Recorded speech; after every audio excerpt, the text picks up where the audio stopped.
આપણે ઘણી વખત સાંભળ્યું હશે આઈએમએફ પાસેથી આ દેશે મદદ માંગી. આઈએમએફ તે દેશને આટલા પૈસાની લોન આપી મદદ કરી. ઇન્ટરનેશનલ મોનેટરી ફંડ એટલે કે આઈએમએફ. આખરે આઈએમએફ છે શું? આઈએમએફ નો મુખ્ય એજન્ડા શું છે? આઈએમએફ પૈસા ક્યાંથી લાવે છે અને આઈએમએફ કેવી રીતે કામ કરે છે? આઈએમએફ ની લોન આપવાની શરતો શું છે? આઈએમએફ માં મોટા દાવેદાર દેશો કોણ છે? આ બધું જ જણાવીશ તમને આજના જાણવા જેવામાં. નમસ્કાર, હું છું માનસી સોની. આખરે આ આઈએમએફ છે શું, તેનો ઉદ્દેશ્ય શું છે, પહેલા તે સમજીએ. ઇન્ટરનેશનલ મોનેટરી ફંડ એ સંયુક્ત રાષ્ટ્રની એક મુખ્ય નાણાકીય એજન્સી છે અને 191 સભ્ય દેશો દ્વારા ભંડોળ પૂરું પાડવામાં આવતી આંતરરાષ્ટ્રીય નાણાકીય સંસ્થા છે, જેનું મુખ્ય મથક વોશિંગ્ટન ડીસીમાં છે. વૈશ્વિક નાણાકીય સહયોગને પ્રોત્સાહન આપવા, નાણાકીય સ્થિરતા સુરક્ષિત કરવા, આંતરરાષ્ટ્રીય વ્યાપારને સરળ બનાવવા, ઉચ્ચ રોજગાર અને ટકાઉ આર્થિક વિકાસને પ્રોત્સાહન આપવા અને વિશ્વભરમાં ગરીબી ઘટાડવાનું કામ કરવાનું કામ છે. હવે એ સમજીએ કે આઈએમએફ નો મુખ્ય એજન્ડા શું છે. તો આઈએમએફ નો મુખ્ય એજન્ડા એ છે કે આંતરરાષ્ટ્રીય નાણાકીય ભંડોળ તેના તમામ 191 સભ્ય દેશોને ટકાઉ વિકાસ અને સમૃદ્ધિ પ્રાપ્ત કરવામાં મદદ કરવા માટે પ્રતિબદ્ધ છે. આ તેનો મુખ્ય એજન્ડા છે. આઈએમએફ સભ્ય દેશોની તે આર્થિક નીતિઓને સમર્થન આપે છે જે નાણાકીય સ્થિરતા અને નાણાકીય સહયોગને પ્રોત્સાહન આપે છે અને ઉત્પાદન ક્ષમતા, રોજગાર સર્જન, આર્થિક કલ્યાણ માટે જરૂરી છે. તેના મુખ્યત્વે 3 ઉદ્દેશ્ય છે. 1. આંતરરાષ્ટ્રીય નાણાકીય સહયોગને પ્રોત્સાહન આપવું. બીજું, વ્યાપાર અને આર્થિક વિકાસને પ્રોત્સાહન આપવું. અને ત્રીજું છે સમૃદ્ધિને નુકસાન પહોંચાડતી આવી નીતિઓને નિરુત્સાહિત કરવી. હવે આઈએમએફ કેવી રીતે કામ કરે છે? તો આઈએમએફ વેબસાઇટ અનુસાર હાલમાં સભ્ય દેશોની સંખ્યા 191 છે. તે સભ્ય દેશો પાસેથી ક્વોટા રકમ લે છે.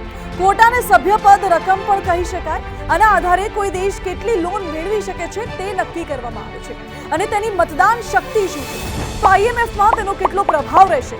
આઈએમએફ સભ્ય દેશોની અર્થવ્યવસ્થા પર નજર રાખે છે. તે નિયમિત દેખરેખ પણ રાખે છે અને તે દર વર્ષે સભ્ય દેશોની આર્થિક સ્થિતિનો અહેવાલ પણ બહાર પાડે છે.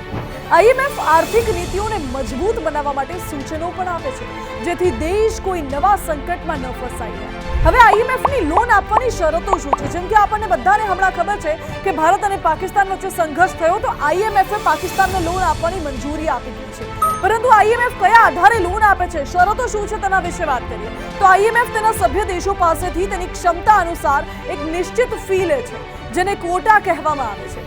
ક્ષમતા એટલે કે દેશની આર્થિક સ્થિતિ, જીડીપી અને વિદેશી વ્યાપાર. ક્વોટા આ આધારે નક્કી કરવામાં આવે છે. સભ્યપદ લેતી વખતે તે દેશે આ ક્વોટા આપવો પડે છે. આ આઈએમએફના ભંડોળનો મુખ્ય સ્ત્રોત છે. આ ઉપરાંત તે લોન પરના વ્યાજમાંથી પણ કમાય છે. આઈએમએફ પોતાની રીતે પણ લોન લઈ શકે છે. તે અમેરિકા, જાપાન, જર્મની સહિત ઓછામાં ઓછા 3 ડઝનથી વધુ વિકસિત દેશો પાસેથી આ લોન મેળવી શકે છે. આને ન્યૂ અરેન્જમેન્ટ્સ ટુ બોરો કહેવામાં આવે છે. આ ઉપરાંત તે જરૂર પડીએ તો સભ્ય દેશો પાસેથી લોન પણ લે છે જેને દ્વિપક્ષીય ઉધાર કરાર કહેવામાં આવે છે. આવા કિસ્સામાં આઈએમએફ લોન આપનાર દેશ સાથે દ્વિમાર્ગી કરાર કરે છે. લોન આપતી વખતે આઈએમએફ ક્યારેક કડક શરતો પણ મૂકી દેતું હોય છે. જેમ કે ઉદાહરણ તરીકે તે કર પ્રણાલીમાં સુધારો કરવા, સબસિડી ઘટાડવા, સરકારી ખર્ચ ઘટાડવા જેવી કડક જોગવાઈઓ કરે છે. આ સાથે જ એવી પણ જોગવાઈઓ છે કે જો શરતો પૂરી ન થાય તો સભ્ય દેશોને નાણાકીય નુકસાનનો સામનો પણ કરવો પડી શકે છે. આઈએમએફ એમ તો મુખ્યત્વે કટોકટીમાં રહેલા દેશોને 3 ફોર્મેટમાં લોન આપે છે. દેશોને આપવામાં આવતા મુદ્રાકીય સહાયના 3 મુખ્ય લોન ફોર્મેટ હોય છે. આપણે સરળ ભાષામાં દરેક લોન ફોર્મેટ વિશે સમજાવીએ તો પહેલું છે સ્ટેન્ડ બાય એગ્રીમેન્ટ. આ પ્રકારની લોન શોર્ટ ટર્મ મુશ્કેલીઓનો સામનો કરતી અર્થવ્યવસ્થાઓ માટે હોય છે. દેશને તાત્કાલિક વિદેશી મૂડીની જરૂર હોય ત્યારે મળે છે અને લોનને ચોક્કસ શરતો સાથે આપવામાં આવે છે, જેમ કે રાજકોષીય ખર્ચ ઘટાડવો, નીતિ સુધારવી વગેરે. આ લોન પાછી ચૂકવવાની મુદત સામાન્ય રીતે 3 થી 5 વર્ષની હોય છે. આ સિવાય બીજો પોઈન્ટ છે extended fund facility. Extended fund facility આ લોન લાંબા ગાળાની સંસ્થાકીય અને આર્થિક સુધારણા માટેની હોય છે. જે દેશે પોતાની નીતિ અને અર્થતંત્રમાં મોટો ફેરફાર લાવવો છે તો EFF નો ઉપયોગ કરી શકે છે. લોનની અવધિ લાંબી હોય છે, લગભગ 4 થી 10 વર્ષ સુધીની હોઈ શકે છે. શરતો વધુ સખત હોય છે અને સરકારને આર્થિક ભંડોળનું યોગ્ય રીતે વપરાશ કેવી રીતે કરવો તે માટે સુધારણા પણ લાવવા પડતા હોય છે. હવે ત્રીજો પોઈન્ટ છે poverty reduction and growth trust. ગરીબી હળવીકરણ અને વૃદ્ધિ ફંડ. આ ખાસ કરીને આફ્રિકા અને અન્ય ગરીબ દેશો માટે બનાવવામાં આવ્યું છે. તો આ તરફ દરજ્જે વિના અથવા ખૂબ જ ઓછા વ્યાજ દરે લોન આપવામાં આવે છે. લોનનો ઉદ્દેશ્ય હોય છે ગરીબી દૂર કરવી અને વિકાસ લાવવો.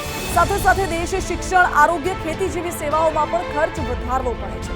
હવે એવા કયા મોટા દાવેદાર દેશો છે જેણે IMF પાસેથી લોન લીધેલી છે? તો આ યાદીમાં કેટલાક મુખ્ય અને મોટા દાવેદાર દેશો છે, જેમ કે Argentina, Ukraine, Egypt, Pakistan, Ecuador, Colombia, Angola, Kenya, Bangladesh વગેરે. તાજેતરના અહેવાલ મુજબ આ દેશોમાં આર્જેન્ટિનાએ સૌથી વધુ $40.9 અબજ ની લોન લીધી છે, જ્યારે બાંગ્લાદેશે સૌથી ઓછી $2.69 અબજ ની લોન લીધી છે. યુદ્ધગ્રસ્ત યુક્રેને $14.6 અબજ ની લોન લીધી છે, જ્યારે દેવાદારોમાં પાકિસ્તાન ચોથા સ્થાને છે, જેણે $8.3 અબજ ની લોન લીધી છે. એવું પણ કહેવામાં આવે છે કે ભારત સાથેના તણાવ વચ્ચે પાકિસ્તાન ફરીથી IMFના દરવાજા સુધી પહોંચ્યું હતું.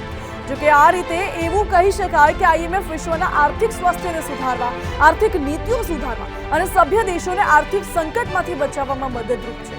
IMF જરૂર પડીએ તો તેના સભ્ય દેશોને પોતાની શરતો સાથે લોન આપતું રહે છે અને આ યાદીમાં કેટલાક મુખ્ય દેશ અને મુખ્ય દાવેદાર દેશો પણ છે, જેમ કે હમણાં આખી લિસ્ટ જણાવી છે.